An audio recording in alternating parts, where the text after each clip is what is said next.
আসসালামু আলাইকুম রহমতুল্লাহি বারাকাতুহু। টাকা আপনজন ভুলে যায় কখন জানেন? যখন থাকে না টাকা। তাই তো মামা কয় না যে মামা টাকা না থাকলে সব কিছুই ফাঁকা।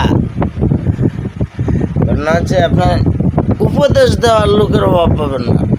এই জ্ঞান দেওয়ার জন্য আপনার 2, 4, 500 লোক থাকবে, কিন্তু আপনাকে বলবে না এই যে 50,000 টাকা দিলাম, 1 লাখ টাকা দিলাম, একটা ব্যবসা বাণিজ্য করলো। তাহলে উপদেশটা দিলে কাজে লাগতো। খামাখা নিজের খায়া পরের মহিষ তাড়ানির মতো বলার ভাষা নেই। গাইস আপনাদেরকে বলবো এরকম ভাষা নেই। কারণ এই জন্য সবাইকে আমি একটা কথাই বলতে চাচ্ছি, অন্ত ভাই কিন্তু কাছের লোকের কাছ থেকে 10 টাকা খরচ নিবেনও না, কাছের লোকের কাছ থেকে আপনি লেনদেন করবেন না। এক কথা পারেন সম্পর্কটা ভালো ধরে রাখার চেষ্টা করবেন, কিন্তু এরকম কিছু করতে যায় যে সম্পর্কটা ছিন্ন হয়ে যাবে। কথা বলছেন না ভাই?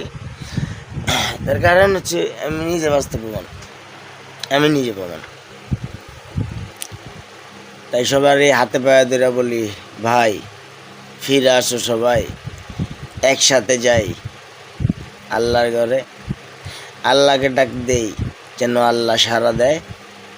ফিলিস্তিনের মুসলিমরা আছে কষ্টে, আমরা আছি সুখে। একবারও কি অনুভব হয় না আপনাদের ফিলিস্তিন যাইতে হবে?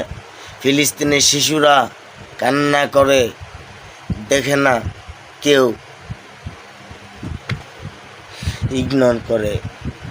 ফিলিস্তিনের ভিডিও পাইলে সামনে দিয়ে দিয়ে টান, দেখতে চায় না, শুনতে চায় না, খুলে তার কান।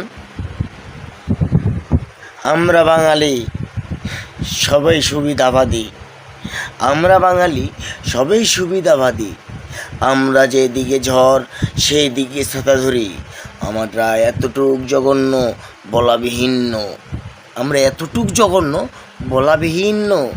তার কারণ হচ্ছে আমরা স্বার্থের জন্য যাহা কিছু তাহা করতে পারি। ভাইকে চেনে না ভাই, বোনকে চিনে না ভাই, ছেলেকে চিনে না মা, মা চেনে না বাবা। মানে এটা একটা আজব দুনিয়া। কথা বোঝেন নেই? আর যদি আপনার কোনো নারী যে কিরা কসম কাটে রে ভাই, এই নারীকে আর বিশ্বাস করিলেন না, এই নারীরে কাছে রাখার চেষ্টা করেন না। যে চলে যাবার সে চলে যাক, ওকে ধরে রাখার দরকার নেই। কথা বোঝেন না ভাই? যে যাওয়ার সে তো যাবেই, আর যে থাকার সে তো থাকবেই। তাই তো বলছেন